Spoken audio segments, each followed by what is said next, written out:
আওয়ামী লীগের লং মার্চকে কেন্দ্র করে ধানমন্ডি ৩২ নম্বরে ছাত্র জনতার অবস্থান। আওয়ামী লীগের কেউ ঢুকতে পারেনি। বঙ্গবন্ধু শেখ মুজিবুর রহমানের শাহাদাত বার্ষিকী উপলক্ষে আওয়ামী লীগের ধানমন্ডি ৩২ নম্বর অভিমুখী যাত্রা কর্মসূচি পালনের আগেই বাড়ি দখল করে নিয়েছেন ছাত্র জনতা। কেউ শ্রদ্ধা জানাতে ৩২ নম্বরে ঢুকতে পারেনি।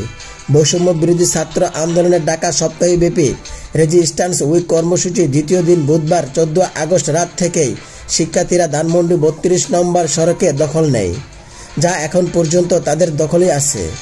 শিক্ষার্থীদের সঙ্গে কথা বলে জানতে পারি, বুধবার সন্ধ্যার পর থেকেই ধানমন্ডি এলাকায় জড়ো হন তারা। রাতভর ছিল সড়কেই। সকাল থেকেই শুক্রাবাদ মোড় থেকে ধানমন্ডি ৩২ নম্বর এবং মেট্রো শপিং মলের সামনে অবস্থান নিয়েছেন তারা। লেক সাইডে অবস্থান রয়েছে তাদের। এর মাঝে থেকে ছোট ছোট মিছিল করছেন শিক্ষার্থীরা। এদিকে নিরাপত্তা ধানমন্ডি ৩২ নম্বরে সেনাবাহিনীর সদস্যদের দেখা গেছে। এছাড়া পুলিশ, বিজিবি, সেনাবাহিনীর সদস্যদের মেট্রো শপিং মল মোড়ে অবস্থানরত থাকতে দেখা যায়। সকাল থেকেই ধানমন্ডি ৩২ নম্বরে আওয়ামী লীগের বিভিন্ন পর্যায়ের নেতাকর্মীরা সকালে ধানমন্ডি আসার কথা ছিল। সামাজিক যোগাযোগ মাধ্যমে গতকাল রাতেও সরগোল ছিল, হাজার হাজার আওয়ামী লীগ নেতাকর্মী ঢল নামবে ধানমন্ডি ৩২ নম্বরে। তবে সেই চিত্র দেখা যায়নি। তবে আওয়ামী লীগ সমর্থিত কয়েকজন নেতাকর্মী কালো পোশাকে ধানমন্ডি ৩২ নম্বরে বঙ্গবন্ধু ভবনের দিকে আসার চেষ্টা করে। কালো পোশাক দেখেই তাদের ধাওয়া দিয়ে তাড়িয়ে দেয় ছাত্র জনতা।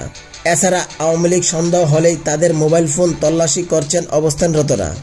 চলন্ত বাস থেকে ভিডিও করলেও বাস থামিয়ে চড়া হচ্ছেন তারা। উল্লেখ্য, গণ অভ্যুত্থানের মুখে গত ৫ আগস্ট শেখ হাসিনার নেতৃত্বে আওয়ামী লীগের সরকারের পতন হয়। এর কয়েক ঘন্টার মধ্যে ধানমন্ডিতে বঙ্গবন্ধুর বাড়িটি হামলা করা হয়। সেটি বঙ্গবন্ধুর স্মৃতি জাদুঘর হিসেবে গড়ে তুলেছিল আওয়ামী লীগ সরকার।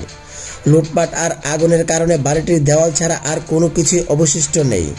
ভেঙে দেওয়া হয়েছে বঙ্গবন্ধুর প্রতি শ্রদ্ধা জানাতে তৈরি করা স্মৃতিস্তম্ভ।